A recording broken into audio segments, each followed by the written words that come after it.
Welcome to the Wind Up with Will, everyone. I'm your host, Will, here with another episode. The last video I did was my Super Bowl prediction right before the Super Bowl, and I got it very wrong in that video.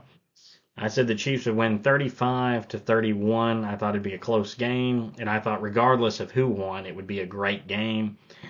2 years ago, the game was great. Last year, we had a great Super Bowl. This Super Bowl was a dud. The Eagles just ran over the Chiefs. They won 40-22, dominating performance for the Eagles. Their defense just put immense amount of pressure on Mahomes. They were able to get pressure on him the whole game. They didn't blitz the whole game either, which is astounding for the amount of pressure they got on him. And they just shut Kansas City down. It was 24-0 at halftime. The Eagles got up to 34-0 before the Chiefs scored with 34 seconds left in the third quarter, and then fell on a two-point conversion, 34-6. The Eagles kicked a couple field goals after that to get up 40-6 before the Chiefs scored a couple touchdowns and got some two-point conversions. With a little under 2 minutes ago, it was 40-22. Chiefs went for an onside kick and didn't recover it. It was just not a great game. A lot of people weren't a fan of the commercials or the halftime show either. I was at a Super Bowl party, so it was a little hard to hear the halftime performance, but I really only know one Kendrick Lamar song. I don't really think that he was perhaps the best pick for a halftime show. It was just not a good Super Bowl. There was a lot of people saying this is the worst Super Bowl ever. Now that's probably a topic and discussion for another time. But it was not a great game. The game was very lacking. It was very I say it was a one-sided game. The Eagles just dominated this game. The Chiefs' offensive line looked completely in shambles. Now the one upside for the Chiefs, I'm sorry, the two upsides they have is one, their offensive line is still not as bad as the Tennessee Titans. The Tennessee Titans' offensive line is horrible. Might as well put traffic cones out there. And two, they have Patrick Mahomes, the greatest quarterback in the world currently. He's the best player in the league. He's the guy you want to have on your team. He is the new Tom Brady. So they're still going to have success in the coming years and still going to be competing and more than likely winning a Super Bowl or two still in the future. Maybe even more than that. And they still have Andy Reid, who's a Hall of Fame head coach, one of the great coaches of all time. The Chiefs are not. This is not the end of the Chiefs. Now, Travis Kelce might retire, so they might lose their weapon, but he didn't necessarily have a great year. They should get Rashee Rice next back. Sorry, his name is Rashee Rice, wide receiver for them. I believe he tore his ACL. He should be back next year. That'll give them help in the passing game. Xavier Worthy's a great wide receiver with a ton of speed. They've got to improve their offensive line. Their defense is good, but it struggled to stop the Eagles. The Eagles just took advantage. They were able to kind of run the ball at will and just do what they needed to do. But they looked like the far better team. Jalen Hurts wins a Super Bowl before Dak Prescott, and as a Cowboys fan, it really hurts to say that. I'm not a huge Dak Prescott fan, but as a Cowboys fan, I did not want the Eagles to win this game. I had to watch my rivals win. Now, I can say I'm happy for A.J. Brown to finally get a Super Bowl ring. I loved him when he was on the Titans, loved going to games and watching him play. Just wish that he was still with the Titans. So I'm happy for him to get it. Saquon he has suffered for many years in the Giants, so got to give him his roses. And Jalen Hurts wins Super Bowl MVP, so it was a great performance for the Eagles. Great season for them. Congratulations to all the Eagles fans out there and my friends that are Eagles fans. I'm sure I won't hear the end of this for several years, but it was a great season for them. They're a great team. They should be good again next year. That's basically all I've got to say for the game. I guess I can go through the stats a little bit.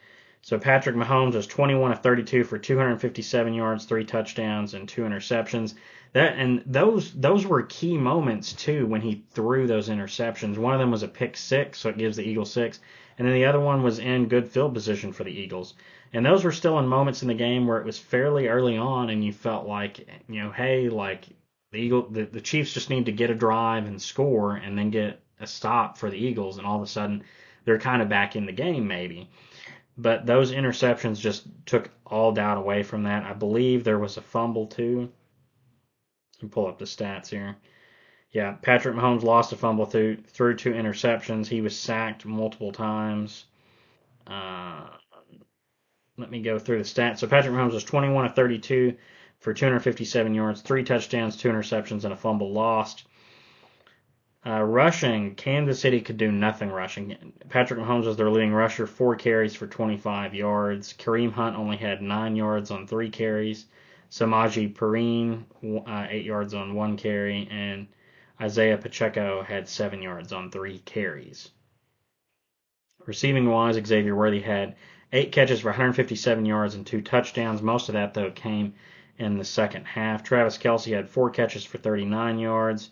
DeAndre Hopkins only had 2 catches for 18 yards. Juju Smith-Schuster, 2 catches for 16 yards. Hollywood Brown, 2 catches for 15 yards. Kareem Hunt had a catch for 5 yards. Isaiah Pacheco, a catch for 5 yards. And Noah Gray, 1 catch for 2 yards. And the touchdowns, Xavier Worthy had 2 touchdowns, and DeAndre Hopkins had 1. As I said earlier, Patrick Mahomes fumbled once, and then Creed Humphrey fumbled as well. The center. And then on defense, Kansas City only had 2 sacks in the game. They only created 2 sacks. That was really bad. Now, they did get an interception. Brian Cook got an interception for them, but it was just not enough. And that was early on, I believe, when that interception occurred. I believe it was pretty early on.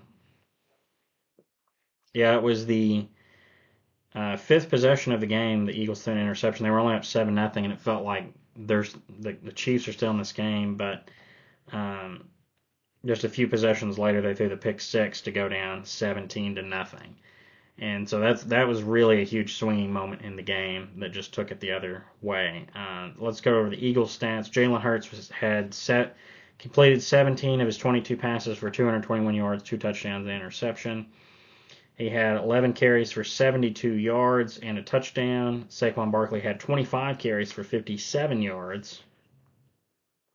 Kenneth Gainwell had 6 carries for 10 yards. And Kenny Pickett came in to kneel out the clock, so he had technically 3 carries of -4 yards. Receiving wise, Devontae Smith had 4 catches for 69 yards and a touchdown. A.J. Brown had 3 catches for 43 yards and a touchdown.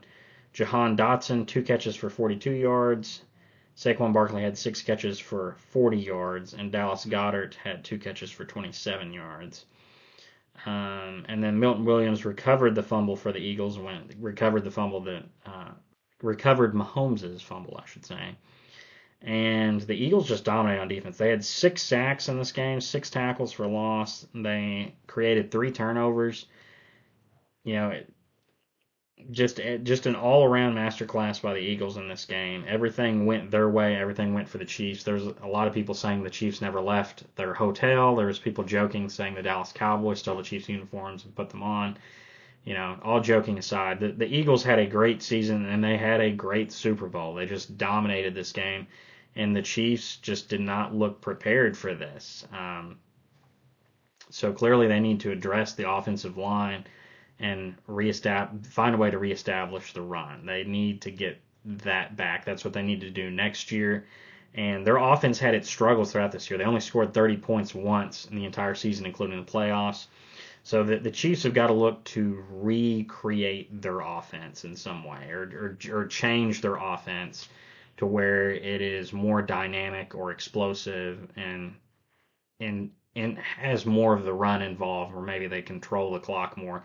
Because they had a lot of games this year where they just kind of escaped by the skin of their teeth, and they play with fire a lot, and they didn't necessarily play with fire in the Super. I know they turned the ball over several times in the Super Bowl, but the Eagles just dominated this game. So All props to the Eagles for winning it. The Chiefs probably will be up there in the betting odds to win it again next year, and the Eagles probably will be too as defending champions. But that's what I have to talk about the Super Bowl.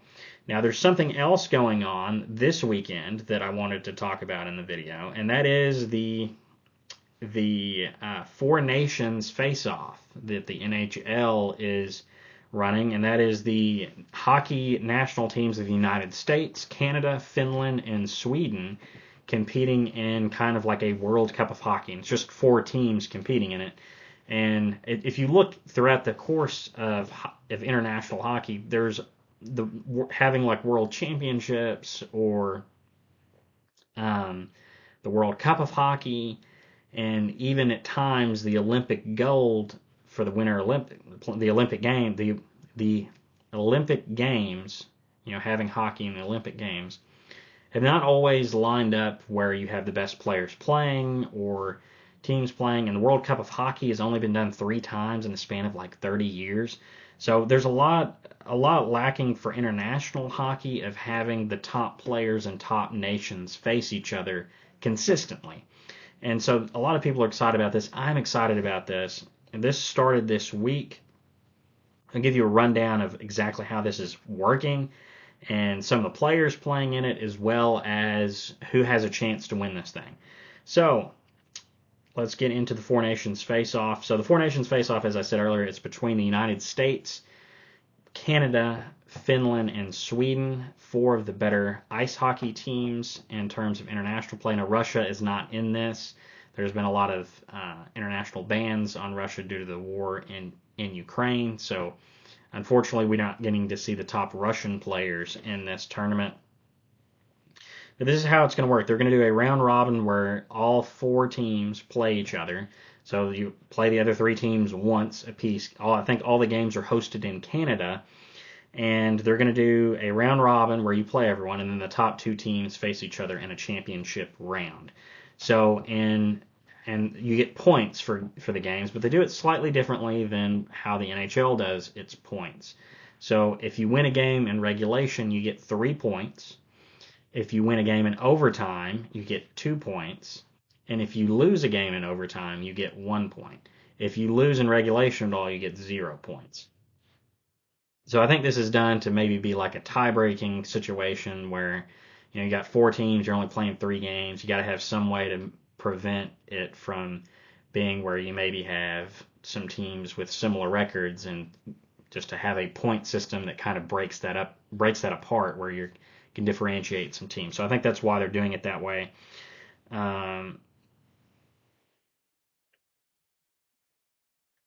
Let's see, what other information was I going to say about this? Okay, I could go through. So that's how it's going to work. And all of the games should be, let's see, they should have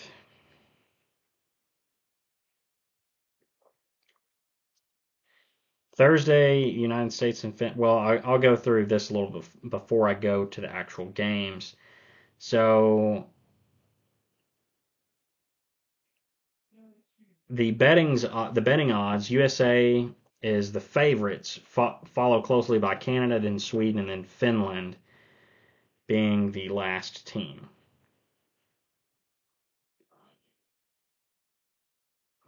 Let's see.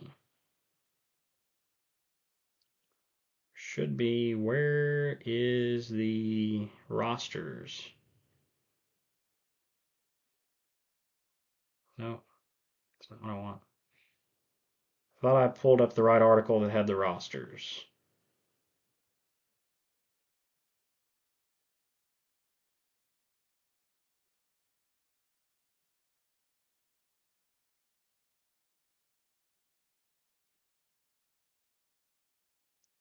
Well, my phone is not wanting to cooperate. I literally had, I thought what was the article with the rosters.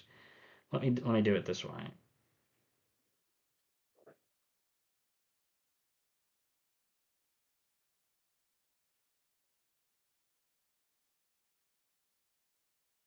Sorry guys, I thought I had this pulled up.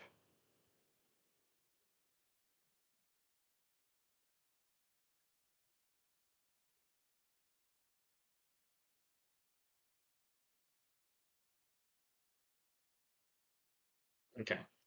So this is okay. So this is an article from NHL. This will have the rosters.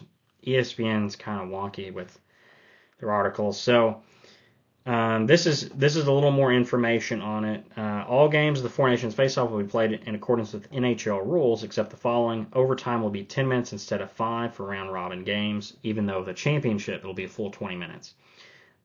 Repeat shooters will be permitted in the shootout if it is tied after the third round. Each team will play 3 tournament games in a traditional round robin format under the following point system: 3 points for winning regulation time, 2 points for winning overtime / shootout, 1 point for loss in overtime / shootout, and 0 points for loss in a regulation. The 2 teams with the best tournament record will then advance to a 1-game final, which will feature the overtime format of the Stanley Cup playoffs. So there was a game Wednesday night between Canada and Sweden. Canada won 4-3 in overtime, so they have 2 points. Sweden has 1. Thursday, February 13th, United States won 6-1 over Finland. So United States has 3 points, Finland has 0. And there were no games played last night, but today should be, Finland beat Sweden 4-3 in overtime. So they have 2 points, and Sweden also has 2 points for having 2 overtime losses. And then the game later tonight, which I'm really excited to watch, is the United States playing Canada. And that'll be at 7 p.m. on ABC. But I'm going to go over the rosters first and then tell you who I think the teams are who have a good chance of winning this. So for Canada, some of the players that stand out on their roster for me are Sidney Crosby, Nathan MacKinnon. You have Sidney Crosby, one of the greatest players of all time. Nathan MacKinnon, one of the great players right now in the NHL. Brad Marchand of the Boston Bruins, a great player. Connor McDavid, the best player in the league. Sam Reinhart, a 50-goal scorer for the Florida Panthers. Braden Point, a great player for Tampa Bay. Those are the forwards. Defensemen, they got Drew Doughty of the Los Angeles Kings. Cal Makar, I'm sorry. Cal Makar of Colorado Avalanche, probably the best defenseman in the game right now, especially scoring-wise. Devin Tays of the Colorado Avalanche, another great defender. And then they've got the goalies of Jordan Bennington, Aiden Hill, and Sam Montabolt. I believe is how you pronounce his name. I'm sorry, I don't follow hockey as closely as baseball and football, so some of the names I might struggle to pronounce a little bit. And that, from what I've read, it seems like that is Team Canada's weakness is the goalie position. Is they have great forwards and they've got some great defensemen, but their goalies is where they're lacking. On Finland, Team Finland, Sebastian Aho of the Carolina Hurricanes to me stands out as one of the best players. Capo Kakko, former Ranger, loved him when he was on the Rangers. He's with the Seattle Kraken now. Have him. They have Alexander Barkov of the Florida Panthers, great defensive forward, great player.